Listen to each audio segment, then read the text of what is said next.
Har chang ortida ayolning hikoyasi yashirin va tozalovchi, bu haqiqatni hayajonli syujet orqali ochadi. 63-qism 2025-yil 1-oktyabr kuni Milliy Tuda soat 9:25 chiqadi. Nozik tozalovchi maxsus xizmatlarda 60 bor qahramon intrigalar markazida yaqinlarini korrupsiya va xiyonatdan qutqaradi. Serial hayot ko'zgusi sifatida ayol kuchini ko'rsatadi.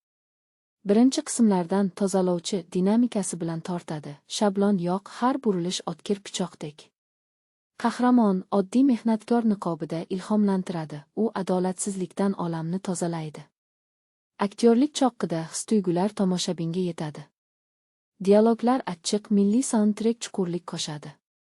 Serial gender tengsizligidan jinoyatgacha muammolarni ko'taradi, lekin umid bilan. Tozalovchi triller va drama o'rtasida muvozanatni saqlaydi, melodramaga tushmaydi. Yangi qismda qahramon ittifoqchilarni birlashtirib sirlar ochadi. Bu e'lon emas, chang ortidagi kuchli ayol hikoyasiga taklif. Serial poklik ruhda ekanini o'rgatadi. Milliy Tuda adrenalin va tafakkur soatini o'tkazib yubormang.